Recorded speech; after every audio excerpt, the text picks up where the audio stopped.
Hi மக்களே, நம்ம வீட்டில் இருக்க குட்டீஸ்க்கு ரொம்ப ஹெல்த்தியாகவும் ஈஸியாகவும் ஏதாவது ஸ்நாக்ஸ் செஞ்சு கொடுக்கணும்னு நினைக்கிறீங்களா? அப்போ கண்டிப்பாக இந்த ரெசிபியை செஞ்சு பாருங்கள். பாசிப்பருப்பு எடுத்து நல்லா தண்ணியில் அலாசி வச்சுக்கோங்க. தண்ணியை வடிகட்டினதுக்கப்புறம் ஒரு வடச்சட்டியை நல்லா சூடேறினதுக்கப்புறம் பார்த்திங்கன்னா அந்த பாசிப்பருப்பு எல்லாமே எடுத்து இதுக்குள்ளே போட்டுக்கோங்க.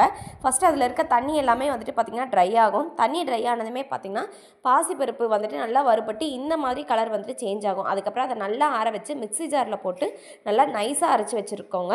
அதே சமயத்தில் பார்த்திங்கன்னா இன்னொரு வடச்சட்டியில் கொஞ்சமாக வந்துட்டு தண்ணி அந்த நாட்டு சர்க்கரை இல்லை குண்டு வெல்லம் உங்கள் வீட்டில் எது இருக்கோ அதை வந்துட்டு யூஸ் பண்ணிக்கலாம். நான் வந்துட்டு இன்றைக்கி நாட்டு சர்க்கரை தான் யூஸ் பண்ணியிருக்கேங்க. இந்த மாதிரி நல்லா கொதித்து நல்லா திக்கான வரைக்கும் வந்துட்டு பார்த்திங்கன்னா விடணும். பாவு கன்சிஸ்டன்சி தேவையில்லை, ஓரளவுக்கு திக்காக இருந்தாலே போதுங்க. அதுக்கப்புறம் திக்கானதுக்கப்புறம் நம்ம அரைச்சி வச்சுருக்க அந்த பவுடர் இருக்குது பார்த்திங்களா, பாசிப்பருப்பு பவுடர், அதை போட்டு நல்லா கைவிடாமல் கலருங்க. மெயின் திங் பார்த்திங்கன்னா கட்டி சேர விடக்கூடாது. நல்லா கலரிட்டு வரும்போது பார்த்திங்கன்னா இந்த அளவுக்கு சட்டிலேயே வந்துட்டு ஒட்டாத மாதிரி வரும். இந்த மாதிரி கன்சிஸ்டன்சி வந்ததுக்கப்புறம் பார்த்திங்கன்னா வீட்டில் இருக்க நட்ஸை வந்துட்டு நீங்கள் பவுடராகவோ இல்லை அப்படியே போட்டுக்கலாம். நம்ம குட்டிக்கு வந்துட்டு பவுடராக போட்டால் தான் வந்துட்டு அவன் சாப்பிடுவான், வாயில் கடிப்பட்டால் சாப்பிட மாட்டான். அதனால பார்த்திங்கன்னா நல்லா பவுடராக வந்துட்டு பண்ணி போட்டாச்சுங்க.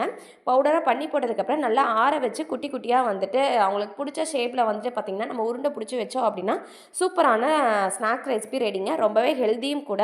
இது குழந்தைங்க மட்டும் தான் சாப்பிடணும்னு சொல்லி இல்லை, நாமளும் சாப்பிடலாம். இந்த வீடியோ பிடிச்சது நம்ம சேனலுக்கு சப்ஸ்கிரைப் பண்ணிக்கோங்க. தேங்க்ஸ் ஃபார் வாட்சிங்.